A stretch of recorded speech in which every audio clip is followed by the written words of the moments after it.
What if I told you that one decision you make this May could still be paying you back 100 years from now? I'm not exaggerating. Welcome back to Cultivel. Today, we are talking about the smartest thing you can do in your garden right now, and it has nothing to do with buying more plants every spring. It has everything to do with making one strategic decision that keeps compounding for decades. Stay with me, because plant number 4 on this list genuinely changed how I think about gardening forever. Let's go. Before we get into the plants, I want you to hold one idea in your mind. Most gardeners are paying rent. They buy annuals every spring, watch them die every fall, and then start the whole cycle again. Same money, same labor, same result, year after year after year. That is the horticultural equivalent of renting a property you will never own. The gardeners with the most beautiful yards, they bought. They invested once, in May, when the soil is warm and the season is wide open, and their gardens have been paying dividends ever since. That is exactly what today is about. 10 perennials, one strategic planting window, a garden that gets better every single year without you starting over.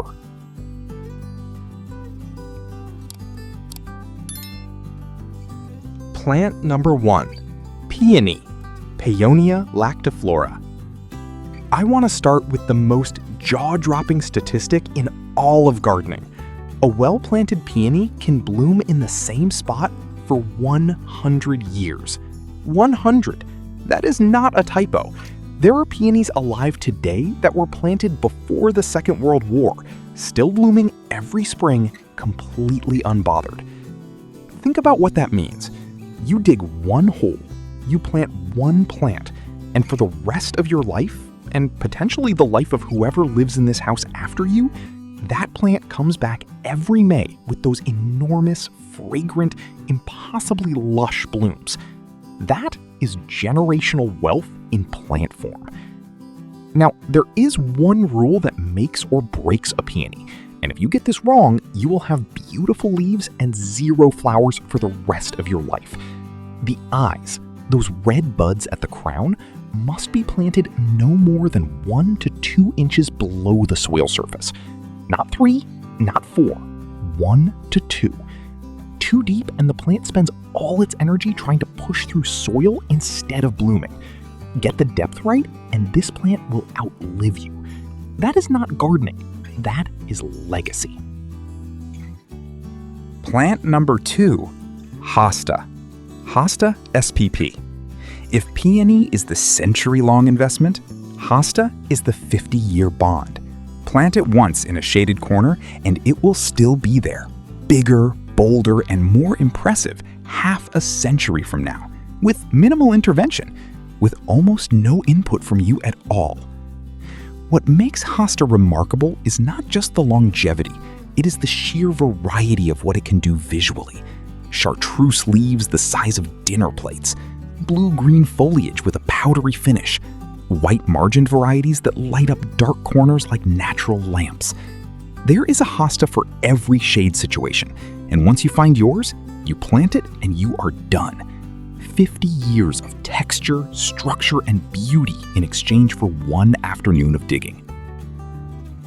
Plant number 3, Black-Eyed Susan, Rudbeckia subspecies. Here is the one that breaks every rule you thought you knew about gardening. Black-Eyed Susan does not want your help. It does not want your rich compost, your premium fertilizer, or your carefully amended border. It evolved in roadside ditches and wild meadows, baking under full sun with 0 supplemental water and soil that most plants would refuse to grow in. That is its natural habitat. That is where it is happiest. Give it poor soil, give it blazing heat, give it drought, and watch it become the most reliable, most productive plant in your entire garden. Those golden yellow daisy blooms with the dark chocolate centers just keep coming, week after week, from midsummer right through fall. The more you ignore it, the better it performs. That is tough love gardening. and Black-Eyed Susan is its poster child. Plant number 4, blanket flower, Gaillardia spp. This is the one I promised you, and I want you to really sit with this for a moment. Blanket flower blooms from late spring until the first hard frost. Not for a few weeks, for months. Bold, electric, almost sunset-colored blooms in deep reds, burnt oranges, and golden yellows. The kind of colors that look like someone turned the saturation dial all the way up. And here is the thing that gets me every time. It blooms more profusely when you ignore it. It is a native prairie plant that evolved without gardeners fussing over it. The moment you start fertilizing, the moment you start pampering, it pulls back. But leave it alone in a sunny, unamended spot, and it becomes the constant of your garden. The one thing that is always blooming when everything else has taken a break. It bridges every gap. It fills every lull. And it does it without asking for a single thing. That is when I stopped thinking of my garden as a list of chores and started thinking of it as a list of partners. Plant number 5, lavender, Lavandula angustifolia.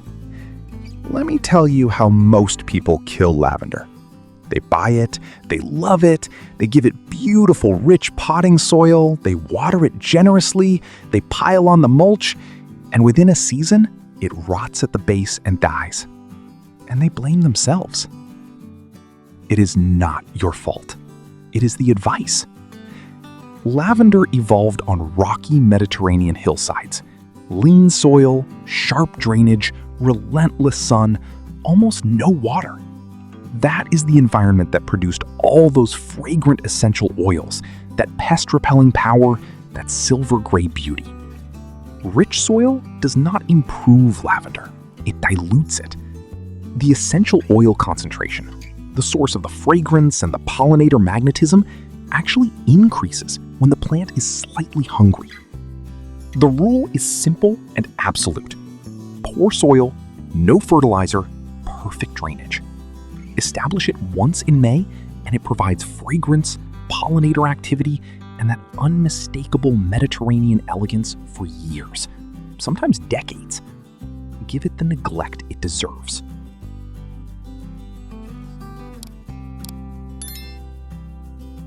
Plant number 6, lupin, Lupinus spp. Most plants take from the soil. Lupin gives back to it. Lupins are nitrogen-fixing plants. They pull nitrogen directly from the air and store it in the earth through their root systems.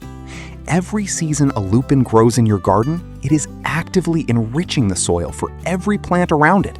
It is a living fertilizer factory, a biological infrastructure upgrade that you plant once and never have to think about again. And visually, those tall, densely packed flower spikes in violet, pink, white, and bicolor are some of the most dramatic vertical elements in the entire perennial world. They stop people in their tracks. Here is the critical timing note. Lupins grow from deep taproots and do not transplant well once they are large. May planting from container-grown specimens is not optional. It is essential.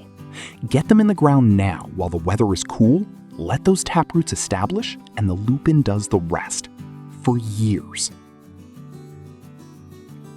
Plant number 7, Columbine, Aquilegia spypie. I want to tell you about a plant that looks like it should be fragile, but is in reality completely indestructible. Columbine has these nodding, intricate flowers, spurred and layered and impossibly elegant, and lacy blue-green foliage that looks like it belongs in a fairy garden.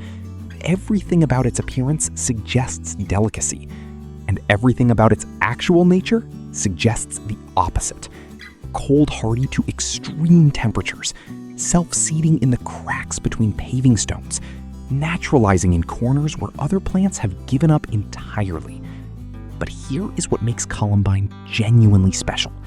It reinvests its capital. It self-seeds abundantly And because it crosses readily with other varieties, the offspring are never quite the same as the parent. Every new generation brings slightly different colors, slightly different forms. Your garden evolves, it shifts, it surprises you. You did not plan it, but somehow it is exactly what you wanted. This is what perennial gardening is really about. Not control, partnership. You provide the space and the time, the plant provides the beauty, the wildlife value, and the gentle, unstoppable will to return. Plant number 8, Coneflower, Echinacea purpurea. Coneflower gives you 2 seasons in one plant, and most gardeners only use one of them. In summer, those bold daisy blooms in purple, white, pink, and coral are a living buffet for pollinators. Bees, butterflies, and hummingbirds working the flowers from morning to dusk. That is the season most people see. But here is the season most people miss. When autumn arrives and the petals fall and the seed heads dry into those spiky copper cones, do not cut them back. Leave them standing. In January, when food is scarce and the garden is bare, goldfinches and chickadees will cling to those stalks and harvest seeds one by one. You are not looking at a dead plant, you are looking at a winter feeding station. A 4-month floral display followed by a 4-month wildlife sanctuary. From one plant, with 0 extra effort. Just the decision not to cut it back. Plant number 9, Catmint, Nepeta Walker's Low. If you have never grown catmint, let me tell you what you have been missing. 6 months of continuous lavender blue flowers, from late spring right through summer all the way to the first frost.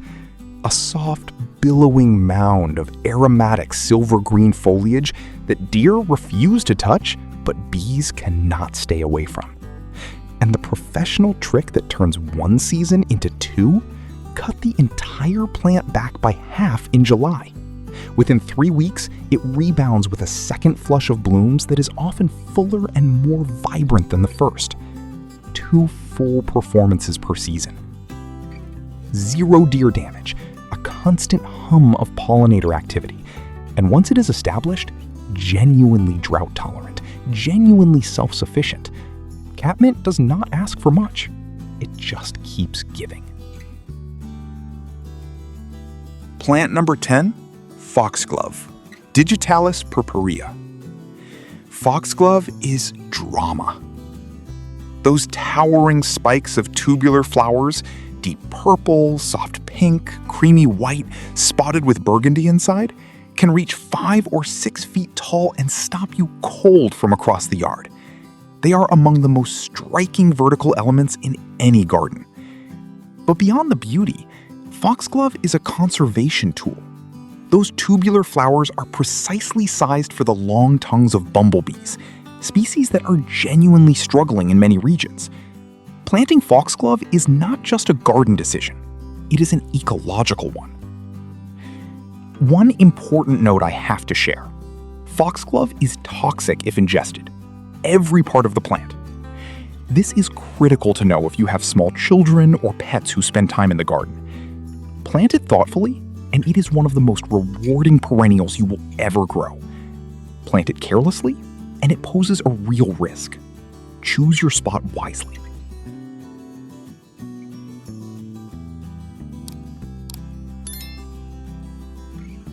Here is what I want you to take away.